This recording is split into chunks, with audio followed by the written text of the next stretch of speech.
Good evening, everyone. This is Ryan Hoyme, aka Massage Nerd, and tonight our sponsor is Massage Magazine Insurance Plus. So tonight we have Shelene Taylor, and she's from the International Association of Massage Business, and it was founded to assist massage business entrepreneurs in building business successful. So whether you are a startup or a seasonal solo practice entrepreneur, the owner of the 3-room studio, or the owner of a multiple clinic, you'll find the business needs met here. The proven biz building strategies, effective marketing systems, and inspired leadership techniques available to you as a member will transform you to your business. So welcome tonight. Can you hear me? I can hear you now. Okay, good. For a little bit there. Okay. It's a pleasure to be here. Yeah, thanks. So how did you get it started in massage then? I actually was going through a rough time in my life. I turned 30, was divorced, had given up everything pretty much, walked away from everything. And I wanted to do something that I could kind of be a bum around, so that I could like travel around and work at resorts and, you know, work part-time and be a beach bum maybe, or work on a cruise ship and see the world. So I didn't like hair or nails, so I looked into massage, and I went to massage school. So that's how I got started, was to actually just get into a new career and leave town. And I got a new career, but I never left town. I started to work at a local company here in town. They actually hired me over the phone. They didn't even interview my hands-on skills. They hired me. I started to work for them, and I was there 2 months. And they decided that they wanted to go to a vitamin store in Green Valley, and they were going to close the massage place that I was working at down. So I kind of had two choices, because none of the cruise ships had responded to my resume yet. And so I could either go look for another job, or I could take over the business. So I decided to take over the business without knowing anything about what I was doing, and that's how I got into business. It was completely kind of accidental. And you never looked back then, right? Never looked back. And actually, while I was working there, I put myself through school by I was the oldest cocktail waitress at Bobby McGee's. I don't know if you've heard of that place, but nope. It was a great place. Yeah. and I was working probably 14 hours a day for a little while. Okay. Yeah, no, then I quit after I took over the business. I quit the cocktail waitress job and worked 6 days a week doing massage and the business part, and then on the 7th day I would clean and cry because I was so tired. But I had a rough beginning, let's put it that way, yeah. in the massage field. But no, I never did look back. Okay. Moving forward. And what's hard for the average therapist, I would say, is when they're first starting out to have credibility. How does somebody actually get credibility so early in their profession then? You know, when we first graduate out of school, it's kind of, we are brand new and we feel brand new, but what we need to realize is that our clients, the people on our table, don't know as much as we do. We're the professionals. We truly are. So we have to step into that role of being a professional. And one of the way to get some credibility is to get testimonials. So whether you've got 5 clients or no clients, you can round up people, you can charge them half price, or maybe do treatments for free in exchange for good testimonials. So those testimonials you can post on your website, you can put them in your marketing material, and what they do is they give you some credibility, because it talks about your work and the benefits and the results that you provided your clients. Another way to create some credibility is to speak at events or at your local Chamber of Commerce. And for myself, since I've been teaching for over 10 years now, my students, I actually prefer to have massages by students or recent graduates because they're more likely to listen, it seems. I have to agree with you there. Yep. In my 100+ people, there are Yep. But the thing is, the confidence, of course. Sometimes they're lacking the confidence. That's the biggest thing I'd say. Yeah, and trading with others. The moment people get out of school, and actually always, because trading to me is one of the best ways to learn. Getting, of course, going to get more CEs, more continuing education, but trading with other therapists who have a really good practice is a great way to learn. Really good hands-on skills. So. Yep, and you're always learning from them too, even though you're receiving massage. It seems so. Exactly. Yeah. So, is there any other ways people can help out their experience in the beginning? Then, I think practicing the right way brings perfection. So, I think that just keeping your hands on people, working on people, getting feedback from people. One of the best ways to get better at what you're doing is to get feedback. And you don't really want to ask your clients for feedback because remember, you're the professional with them. But you want to work with maybe peers or family members or friends that you really trust to get feedback from, so that you can tweak, if you need to tweak your treatment or perhaps your interview skills to make yourself better. Another way to give yourself some credibility is to maybe talk to a chiropractor or a yoga studio or some other business that makes sense to work with, and do a joint event with them. Create a speaking event. So anytime that you speak on your topic, it gives you credibility. You could even contact your local newspaper and do articles, or a local, maybe not the big paper, but every community has local papers where you could maybe become the expert and create a column for them about massage. And then just do research and write a column and get it published. Or even radio shows will often sometimes need an expert in the field. And if you can get on their to-call list when they need a soundbite for massage, then you can become their expert. Yep. And one of my past students, is a really cool thing they did was she really wanted to get on air on this morning show. So what she did was she said she'll give everybody there free massages while they're on air. Bribing works really well. Yep. Yeah, that is, yeah. Yep. There's nothing like that. Seeing people get massage and yeah. Yep. She's very smart. Yep. and I'd say one problem with massage students, sometimes they get so burnt out because they're doing a lot of free things all the time. How do you transition to that when you get out in the real world then? And well, in our field, massage is kind of a labor of love anyway, and I think it's kind of can be hard to charge. It was hard for me to charge when I first started out. So if I hadn't gone to work for a company that was charging for me, I think it would have been a lot harder. You just step again into that professional aspect of yourself. School's over. You've paid your dues. You've got your license. You're a professional now, and you just pick. You look at the market around you, and you pick a price point that works, and you own it, and you charge it. And then you can create packages to give people more value pricing if you want. It's more of a mindset. It's more of a decision. Does that make sense? Yep. So you just decide and do it. Yep. and then, well, how did you come up with the International Association of Massage Business then?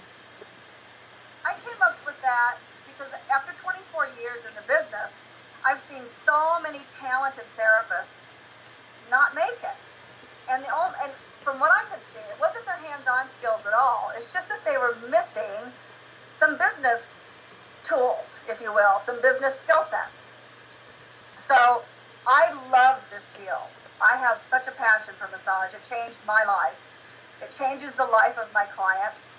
I love providing a space for therapists to come and work. And I believe that if more people got massage, then our world would be an amazingly different place. I mean, think about the stress-free people that we'd be meeting on the street more often. the health, everybody would be healthier because stress is, as we know, the precursor to disease. So my intention with the association is to help therapists gain some skills, some basic skills in business. Or if they want to do multiple locations, I can help them gain skills in that too. Yep. But I want to help therapists succeed and make money. So many, not all of them, but so many struggle. And I want to help end that struggle. Yep. And you can do it too. I believe that. Yep. I know what I'm talking about. I came from the struggle. Yep. But yeah, I can. And is it harder during the summer at all? Because it seems like a lot of snowbirds leave there during the summer at all. You know, it's fascinating. We have a lot of snowbirds leave, but we don't slow down. Most of my market is local people. So we actually slow down in October, November, December. Those are our slowest months. So then you know when to take vacations too, then, right? So. Yeah. Yeah.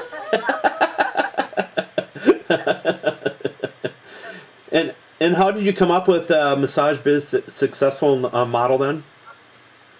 This came out of the School of Hard Knocks that I went to.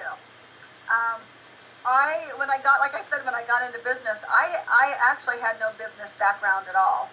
I had no college education either. So I just got into business thinking, well, you just answer the phone and you talk to people and you give them a massage and they pay you money, right? So that's what I thought. How long did that last? About 1 month. Yeah. I started to struggle pretty soon. There were just so many things I wasn't unaware of that were needed to run a business profitably and smoothly. So as I learned along the way, I created the model that I have today. That is I created the model when I grew to 3 stores, and now I just replicate everything. So it's all of the systems are in place. And it's just about replication. Because once you have something that works, you just replicate it. And then one of the people in the chat says that's a problem. They have no idea where to actually begin. Okay, so we're going to talk a little bit about that today. Yep. Okay. Yep. So there's several elements to having a successful model. And actually, does the person say whether they've opened or not? No, this person, I think he's working for Massage Envy, I think. Okay. But he wants to open up his own eventually. Yep. And go out to his own, so he'd want to rent a room, perhaps. Yep. Okay. So in the association, there's 2 levels of membership, and you might find that the solo practice level might work really well. There's a lot of tools in there that can help people. But anyway, so the elements of the model are, the first thing that people need to think about is what their brand is. It's the big why that we do what we do. It's what our purpose is. It's what we offer. So when we have our big why, we have our purpose, and who we want to work with, then we begin to attract our ideal clients. So defining what our niche is can be really key in creating your brand. Having a crystal clear vision of who you want to work with. Like, some people are really drawn to the medical model. So that would be their niche. That would be their focus. I think the trouble that a lot of therapists can get into is they want to be a solution to everybody, and we can't really, that ends up kind of with like shotgun marketing and shotgun advertising. So then when you get really clear on who your niche is, then you can begin to really target your ideal client. But your brand is the foundation of your business. Essentially, it's your promise to your clients. Does anybody have any questions on that one? Nope, not yet. Nope. Okay. Yep. Okay. So when I first started out, I actually didn't have a brand, and I think that was part of the struggle. I mean, I had a logo, but things weren't consistent. I really didn't know who my ideal clients were, and it was about 5 years ago, I decided to go have a professional logo done. And they asked me a lot of questions on like who my ideal clients were, like who did we work with, and I said everybody, Well, that really wasn't the truth. The people that I work with want to come in at the last minute. They like to make a last minute appointments. They're between the ages of 35 and 65, 50% men, 50% women. And they're mainly looking for stress relief. Not a lot of pain. I don't have a lot of pain relief clients. So that really became my ideal client. And it's a pretty broad niche. It really is. Like one niche also might be, I know somebody who does like an urban eclectic studio, and her niche is like 25 to 35 something year olds, and they get shorter appointment times, and they're usually clothed. It's more like a compression massage. So, but the brand is who you are and how you present yourself, because the market will brand us if we don't brand ourselves. So the other part of the model is systems. So just like our body has blood and lymph and bones and muscle systems. A business also has systems, and that's kind of like operations. So you pick your menu, you pick your hours, you create systems and strategy that support your brand, that support your vision and your growth. So, and also like a one-page strategic plan with manageable action steps would also be a system. You know, it creates a routine that allows you to work on your business instead of in it. So when we work in our business, as you might know, we often get kind of head down into it and just working. I always felt like a hamster on a wheel. I mean, I kept doing the same thing, working, but I really wasn't getting ahead. And it wasn't until I stopped doing that and created a one-page plan, a very simple plan, and started taking steps to move myself forward, but knowing where I wanted to go, having a crystal clear vision of where I wanted to go. Well, that was the only way that I really started to grow. I needed to work on my business instead of in it. Like a database management is another system. So I use SpaBiz.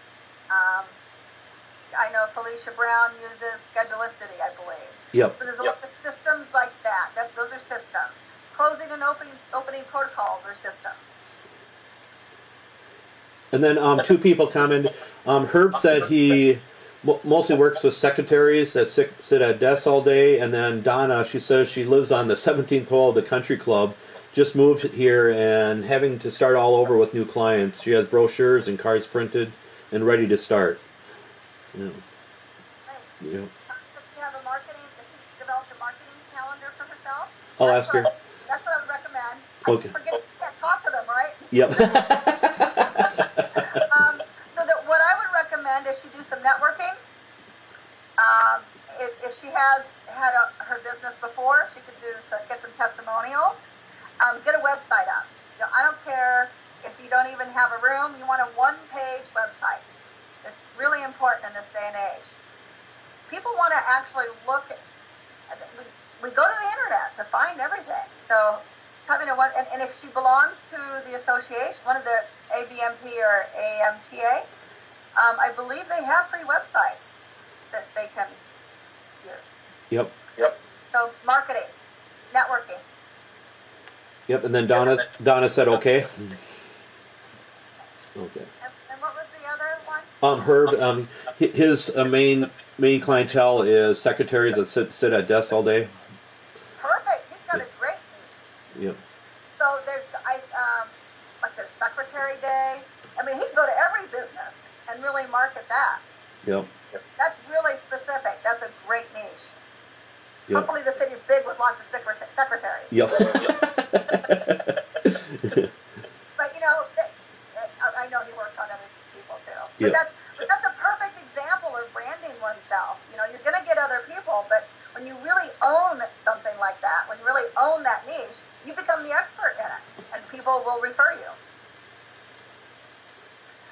So the marketing element consists, of course, regular marketing activities, which, I have to say, Ryan, when I first got into massage, one of the reasons I went into it was because I didn't want to do sales. I hate sales. Yep. I didn't want to market myself, and believe it or not, I was really shy. I'm not so much now. You? But I was really shy. And I hated marketing, but it's a part of business life. Yep. So that's something that has to be done all the time.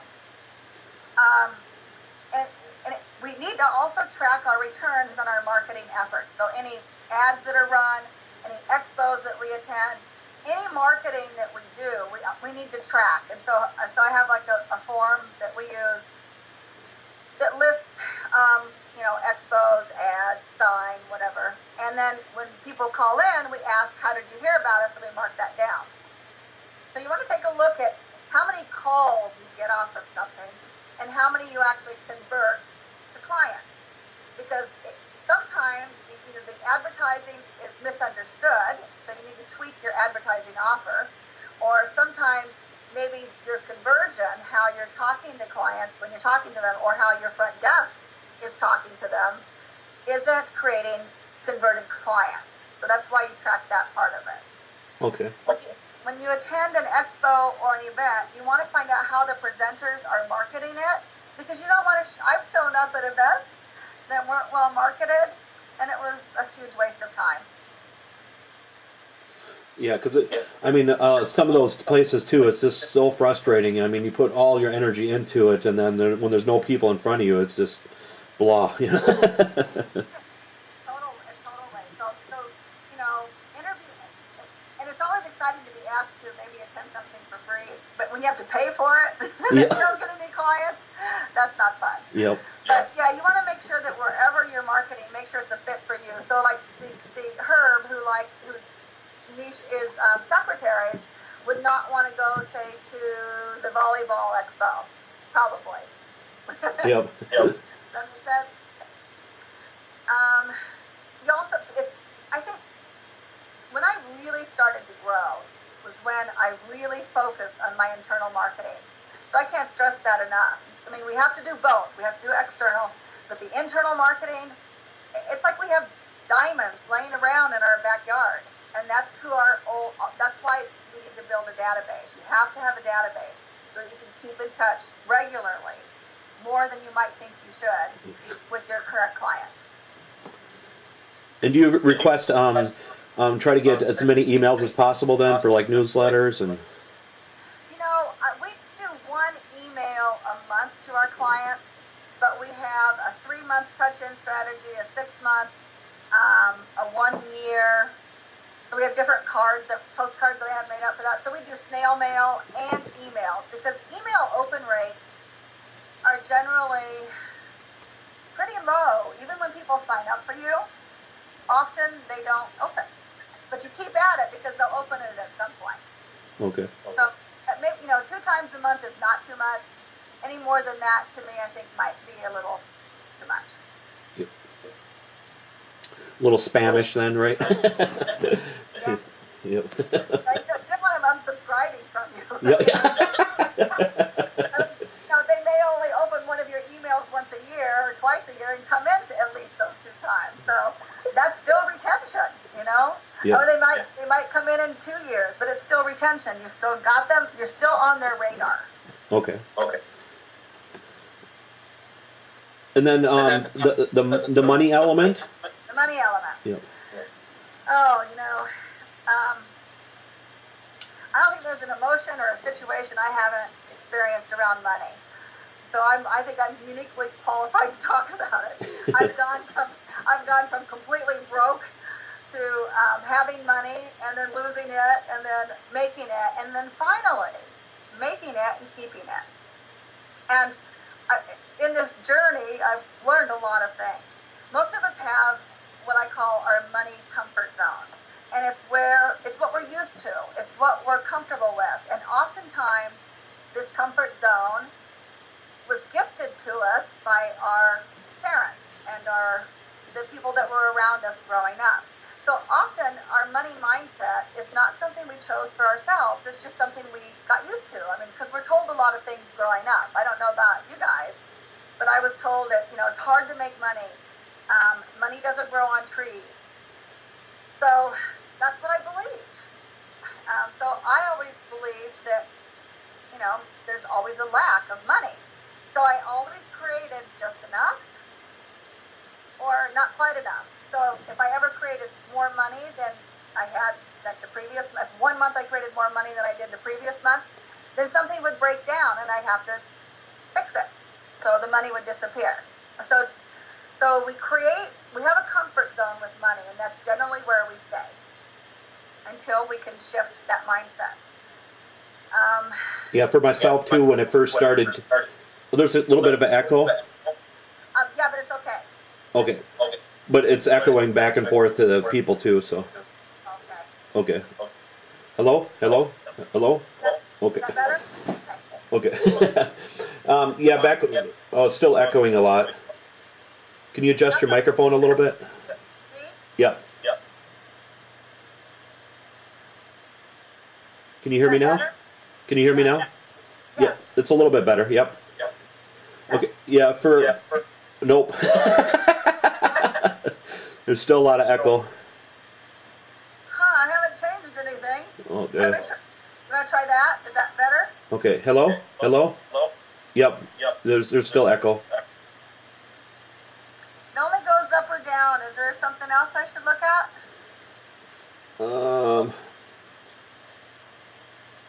Oh, I think it'll be okay. Okay. Yep. For okay. Yes. Can you hear me now? Can you hear me now? You sound clear. Okay, I sound clear. Okay. Okay. So yep. So sorry about that. Go ahead. You were going to tell me about your money stuff. Okay.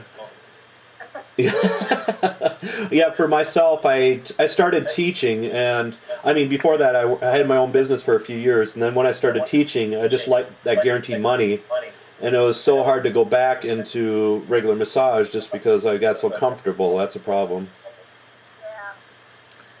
Yeah. I never thought about teaching, and I felt like I didn't have a choice really, and I loved what I was doing, so I really pursued managing my money mindset is what I did. And so, I did a lot of work around that. I shifted out of old patterns. I took a lot of action. And when I did that, I started to really grow and create more income. And about 4 years ago, I think it's 4 years ago, I hit the multi-7-figure mark. And I've been there for 4 years. And next year, it'll be going up because I just opened the 2 new stores. Actually, my income increases every year, but I spend a lot of time and energy on managing that. And then the other money element of a successful business model is managing the money itself.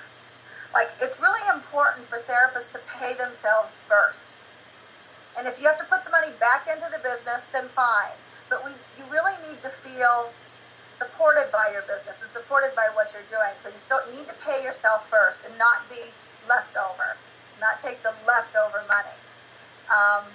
You need to separate your money. You need to have a personal account and a business account and a business savings. It's taking a look at every invoice that comes in.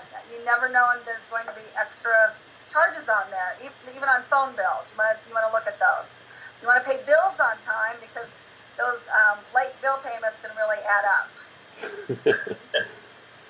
So there's two parts of the money. One is the actual managing money itself.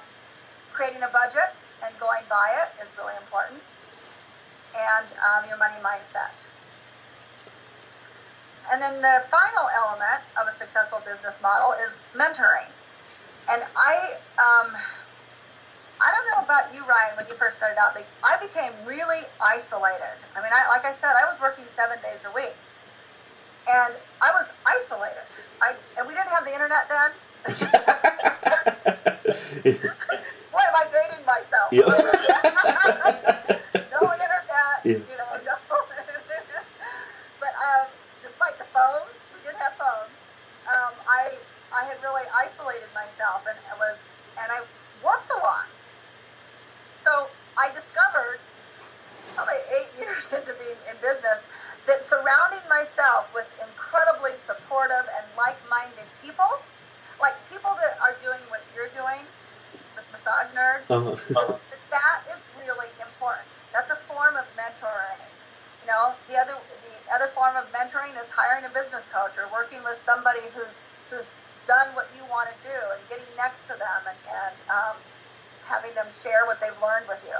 So it's taking advantage of the information that's out there, taking advantage of, and I don't mean taking advantage negatively, but it's really gifting yourself with the information that's out there that can help you not make the mistakes that other people made and not have to recreate the wheel. I mean, you can save a lot of time, money, and energy and move forward without recreating everything that's already been done.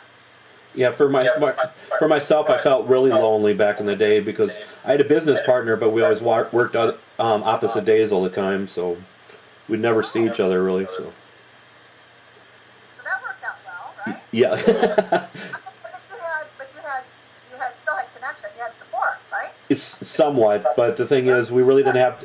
I also worked another full-time job too, so it's like, yeah.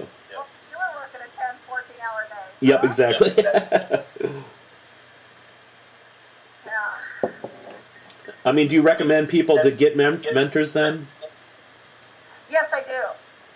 I do. I think it's really helpful to, and they don't even really have to be in the same business. Maybe there's another business person who's created a successful business. You can, take them to lunch, sit down and talk to them.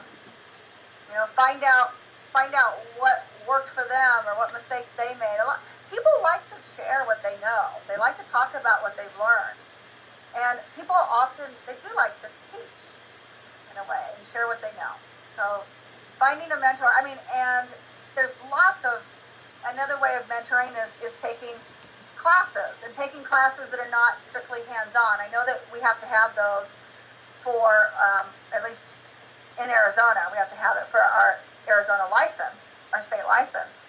But what I noticed is a lot of therapists don't seem to take business classes, like take some basic business classes or some workshops that are geared towards how to grow your money or manage your budget, create a budget, or even maybe an Excel, take an Excel class so that you can create spreadsheets so that you can create budgets. And it seems like a lot of the workshops out there, the business ones are the least attended too. That's fascinating because that's, I think, where most of the failure comes from.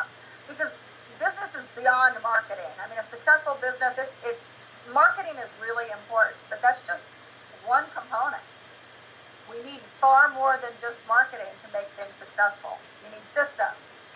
You need your money mindset and your money management. And you need your brand. And the mentoring element is really important. And a lot of the associations also have business classes too. And I did hear that was the least attended. Yep. And I don't know how we educate people that can help them. That helps you get off the hamster wheel. Getting some kind of different education around running a business gets you off the hamster wheel, helps you to create growth and create profitability. Yep, and then Donna asked, do you like offering specials to draw in new clients? I do. We call them. I don't use the word discount. So one of the things we need to stay away from is the discount mindset, particularly with all the discounts that are out there. So you create value pricing, and you create loss leaders. And a loss leader is a deeply value-priced treatment to get new people in. So sometimes we'll do like a $40 massage or a $45 massage for new clients only, and we'll run it from, say, Monday to Thursday. So it's only good from Monday to Thursday. And that's a great way to get people in. Now you have some people that are just looking for the bargain, but then you have other people who will give you a try because it's not a lot of money to spend, and then once you can capture them and sell them and hook them in with your great service and your great massage, then they become a client. It's well worth the value pricing that you gave them. And do you recommend like Groupon and those things? I've talked several of my members that have done Groupon and had real nightmares with it. And they've done it again and done it a little differently, and it's worked really well. I've not done any of them, but I am doing LivingSocial for the very first time on the 30th of this month at 2 of my studios. So they allowed me to limit it to a location, and they also allowed me to limit how much they were selling, because I'm just not sure about this. So I can share more about that. I'll share more about that in one of my blogs to share my experience. But for some people, it can work really well. You just have to be really prepared to handle the business that comes in. You have to make sure you handle it in breakdowns gracefully, and you have to have something in place to capture them as a client, because not all of them are bargain hunters. There are people there that are going to be looking for a therapist to be with. And do you recommend any other kind of coupons or anything else? Or yeah, I think that any time. Oh, now I'm hearing that. Ryan, is that coming across okay? Yep, it's okay. Okay. Anytime you do any kind of an event, an expo, or put out a flyer, or run any kind of an ad, you need to do some type of an offer, which would be a coupon, because otherwise you can't tell truly. But you can tell by asking them how they heard about you. But this gives you a piece of paper where they bring the coupon in. Keep those coupons, and you can tell how many you got off of the mode of advertising that you did. So always, if you have a coupon, it makes people bring it in to you.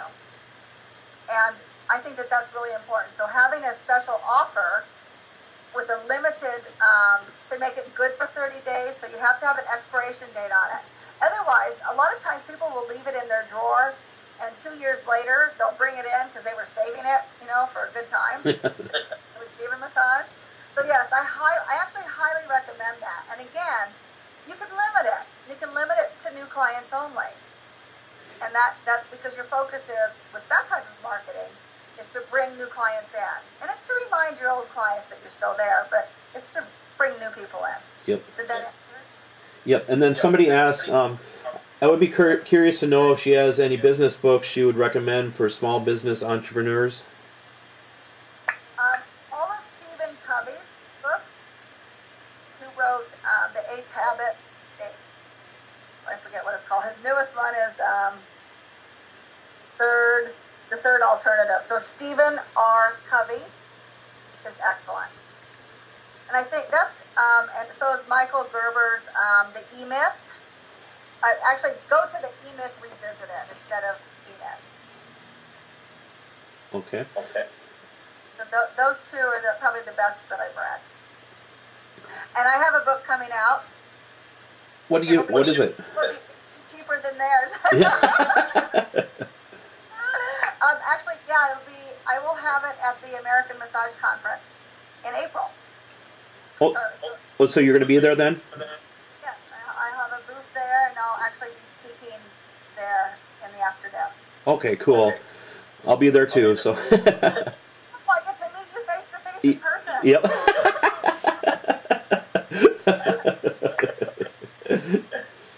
And then somebody said that they read the E-Myth and they said it was very fantastic. And then Donna Durango said she'll be at the AMC also. So, yep. And then do you currently have a mentor then too yourself? I do. How long ago was it? Probably 10 years ago. Maybe 12 years ago, I was struggling so much because I just didn't know what I didn't know. And I was looking for a coach, what I called a coach at that time. And I came across, it's called Action Coaching. And I hired somebody that lived here in town, and even though it wasn't massage oriented at all, so, and it was a lot of the stuff just didn't fit for my business, but I got a lot of great material out of that coaching, because they help you with systems and things like that. But I mean, it was $25,000 for the year, and I didn't have money, but I was able to pay it monthly, and I mean, I took a leap of faith. And I did it, and I have to say that was after going through that process, and I was able to. That's partly how I created my systems, was through all of the School of Hard Knocks and all the breakdowns that I had, and then some of what I learned from them is how I created my systems, and that was when I really started to get it about the things I needed to have in place to be profitable, how I needed to look at profit, because I really never looked at profit before. I was looking at making a living.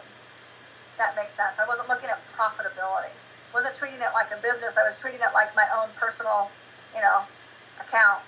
So I'd take money out when I needed and put it back in when I had to. And it's a whole different mindset. And then I stopped. That was 1 year, and then I didn't do anything for quite a while.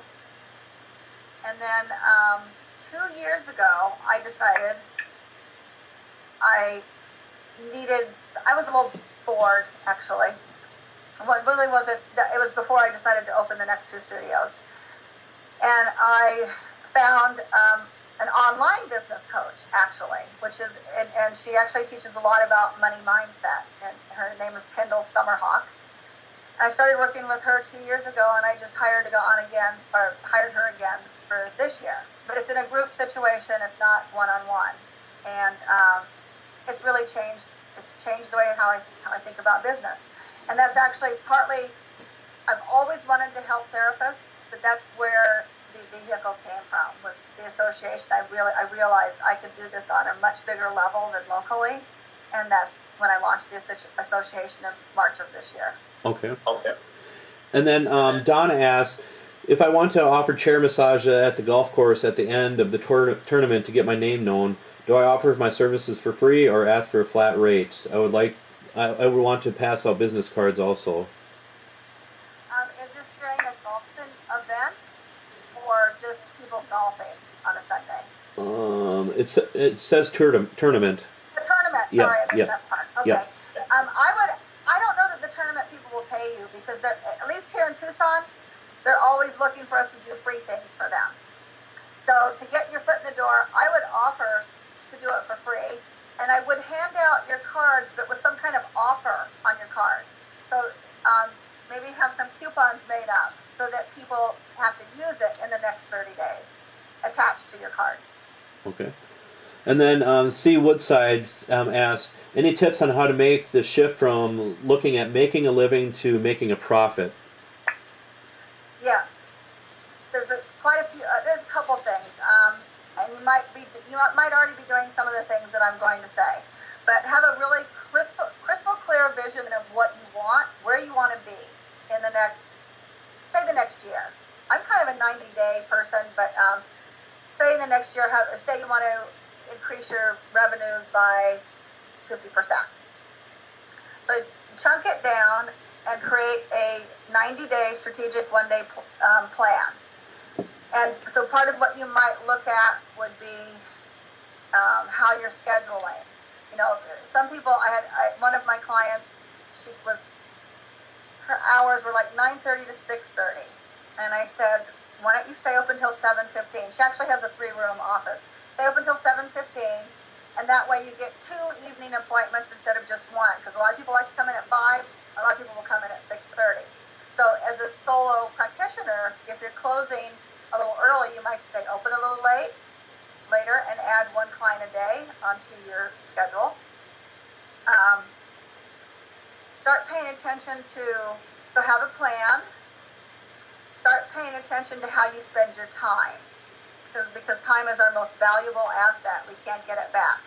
So schedule your time schedule marketing activities every single week, maybe every day. Like if you're not booked every day, schedule some sort of marketing activity every day. Pick up the phone and call somebody. Pick up the phone to try and joint venture with someone. What was the question again? Should I get? Oh, sorry. From making a living to making a profit. Okay, so yes, so create a budget. Also, so that would be your income, and you want to have the income that you want to make. So focus on what you want to make, not on what you don't have. Focus on what you intend to bring in. One of the things I did once was it was a real stretch for me.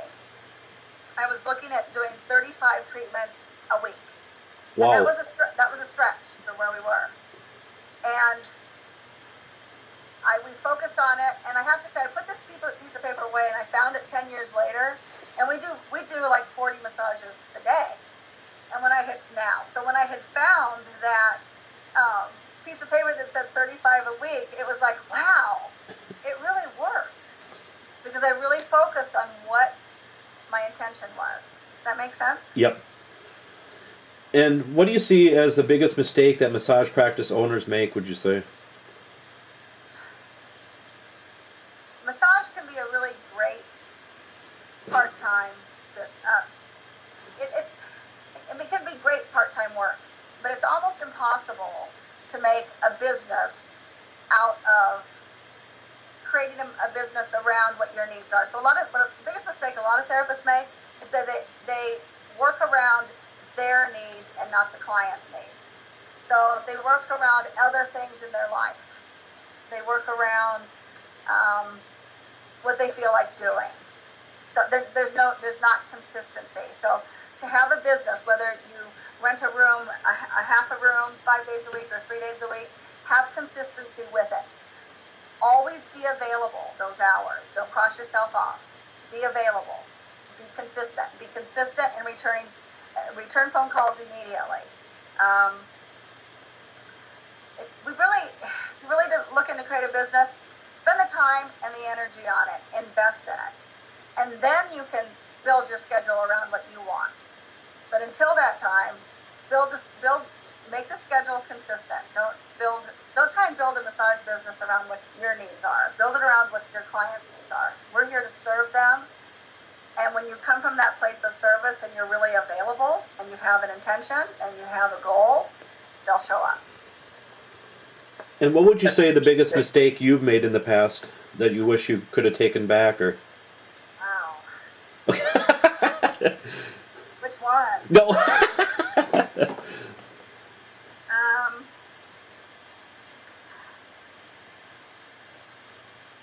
The first one that comes to mind is that I didn't educate myself on the difference between independents and employees. And I thought all massage therapists, because they have a license, are independent contractors. That's what I thought.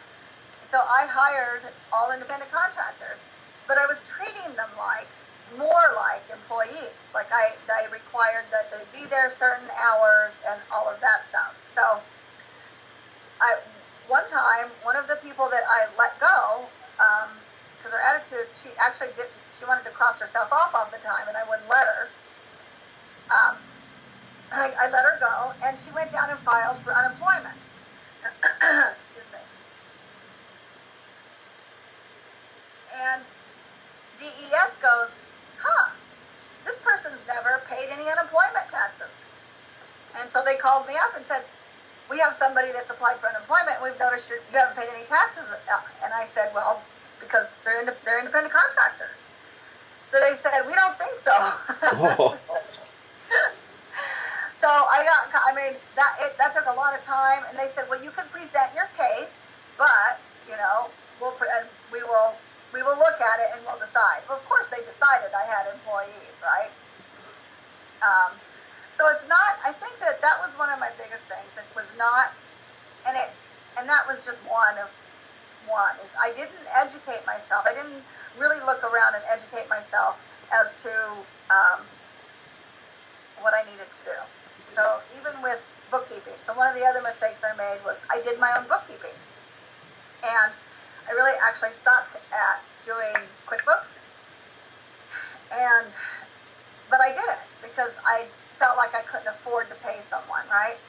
So I'm doing my books, and little did I know that like how you input things really kind of affects your balance sheet, which is another part. There's a profit and loss in the balance sheet. So for years I did my own, and then I hired it out, and I found out I had just really messed things up. So I had to pay somebody to go back in and clean up the last 2 years. So that cost me money. So what I learned, I think probably the biggest mistake I learned was not getting help. So when I needed it. So it would have made more sense for me to pay a bookkeeper $20 or $25 an hour and to do one massage. So it would take her 1 hour to do what it took me 3 or 4. Yep. Yeah, what some people say is if you can make more money doing one thing and then hire somebody else to do it kind of thing. So leveraging. Yep. Yeah, learn to leverage. And it's so frustrating with independent contracting. I mean, it's such a fine line. That's the problem. There's just, it can go either one way or another very easily. Yeah, it's real tricky. And do you currently have independent contractors then, or employees, or? They're all employees. I have about 120 employees now. Is that it? No. No independence for me. I learned. You can make independence work. I mean, there's certain situations that will work in, but if you want actually to have control over how the business is run and not allow people, because a lot of therapists, again, it goes back to them, maybe not wanting to work that day, cross themselves off. Well, it hurts them and it hurts the business. Yep. And then Donna asked, what is one of your more popular massages that you offer? Do you even offer hot stones or anything else too, or? We do offer hot stones. We have facials. We have wraps. Because I found out that doing a little bit of spa things helped people spend more time with us. So we have something called the Getaway, where it's 2.5 hours. But the most popular is just massage, just regular massage. Wow, so just really basic massages, Yep. And so people pay all this big money to learn all these big techniques and stuff like that, and then just goes back to the basics then, right? Yeah, in fact, we're actually dropping our rock treatments because maybe it's because it's Arizona, but we just don't do a lot of them. It's not worth the training because I train my therapists in our own method, it just hasn't been worth it. People just want, my market, my niche brand wants just stress relieving massage, but it has to be a real effective massage, as you know. I mean, they want that altered state, right? Yeah. And for up in Minnesota, hot stones is really popular, just because, especially in the winter. I bet it's really a great treatment. So probably regionally, it would determine, what's going to really be popular. Yep. And do you guys do a lot of events? Go out and do a lot of events at all? What actually has been the best thing that we've done has been schools. We do, and this is for free. We go to, and we call the schools, and we offer free massage for Teacher Appreciation Day. And so we do like two hours. If they want more than 2 hours, then they have to pay for it. But we take coupons, or those special offers, and we do 2 hours worth of massage, and we hand those out, and teachers are stressed, and so they come in. So yes, we do all kinds of events like that. We did a hospital had an event for their employees. We did an event there. We've done events. We've done wellness expos. A lot of wellness expos. Okay. And then C. Woodside said, do you pay your therapist when you do these free events? I asked a business owner who has employees. Yes. Okay, so you do? Yes. Okay. And do you see a good return on that then, would you say? Yes. Okay. Yeah, not on every single one of them, but on most of them, yes. Okay. And is there any other kind of recommendations you could offer to new therapists newly in the field? That are working for themselves? Yeah. Okay. Market. I mean, one of the things I did was one of the health food stores here in town would have like a workshop every month.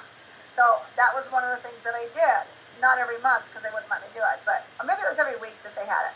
So I just got out there and performed chair massage on somebody and talked about it and handed out coupons. So it's just marketing, you know, just spending the time networking, making the offer though. Don't just get to know people, make the offer. Make sure, you know, create a little elevator speech, if you will, as to what you do, and make it powerful, and connect with people, and give them something that will encourage them to come in. Get some testimonials, get a website up. And with my students too, what I did was I make them do a 30-second elevator speech with all the different styles of massage. So they have to have one for each, just so they can, just out of the blue, just mention it to them. And perfect. Yeah. And that, you know, and the one thing about, especially when you're new, it makes you comfortable when you practice that elevator speech. It makes you comfortable so that it's just by route, so it just comes out of your mouth. So you're not you know, fumbling around trying to figure out what you want to say when you actually are in front of a client. And where do you see yourself in the next few years with your business, and where do you see yourself going? I've actually licensed my model, and I've sold a few of the, it's Massage Biz in a Box. I've sold some of those. So that's where I see myself working with the association and touching more therapists, helping more therapists be successful and create profit for themselves, and selling my business model, and opening up some more brick and mortar businesses. And then C. Woodside asked, what is your elevator speech? Oh, gee! I'm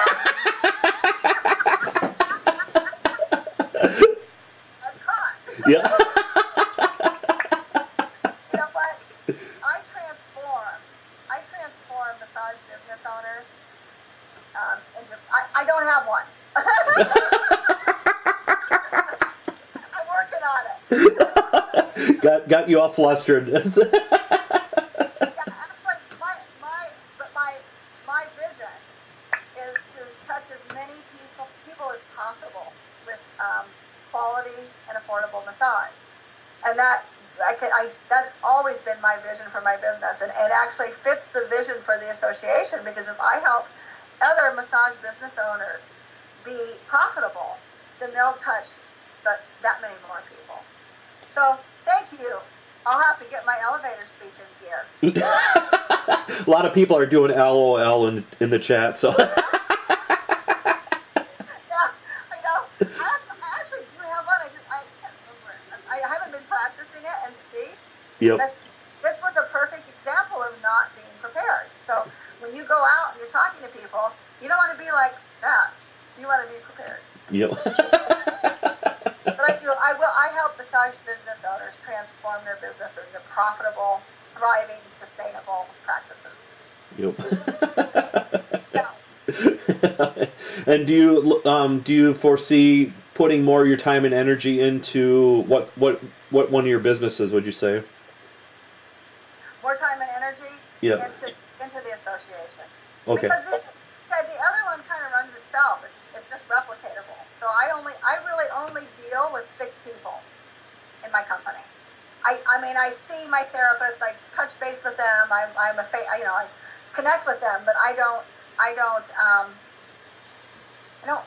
manage them. My managers manage them. So I manage my managers. So that's why I have time for the association, so that I can really help other massage practice owners thrive. And then your book, when is that coming out? It will be out in April. Okay. And what's the name of the book? We haven't named it yet. Oh, you haven't? I'm working with an editor. Okay. So they help me do all that part. Okay. So you'll be at the American Massage Conference next year. Any other places you'll be that people can see you? Not yet. Not yet. I haven't gotten that far, quite frankly. Okay. I'm just this year with opening the 2 studios, and because even though I only deal with 5 people, there's a lot to that with the leases and all that, and I've been doing quite a few other things that are just coming to fruition that I can't share about yet, but I will soon. And is your massage businesses, are those franchises at all then, or?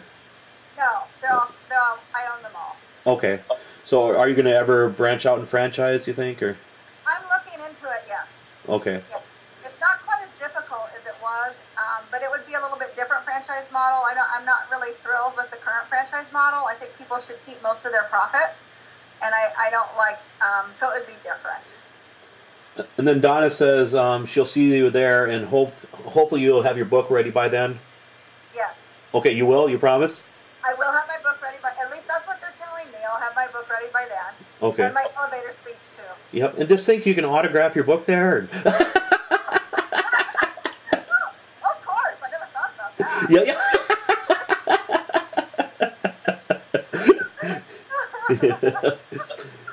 Okay, and then what's the easiest way for people to get a hold of you then, would you say? Shelene, SHELENE, at iambiz.com, or they can go to www.iambiz.com, and there's some email things that my name's there. They can just click on and email me from there. Okay. And my brick and mortar business is rubsmassage.com. That's RUBS massage.com. Okay, perfect. Well, it's been an absolute pleasure tonight. So. Thank you, Brian. It's been great being here. I really appreciate you having me on. Yep. And I really appreciate what you've done for the field of massage. Well, thank you very much. Quite phenomenal. Thanks. And thanks everybody for tuning in. I really appreciate it.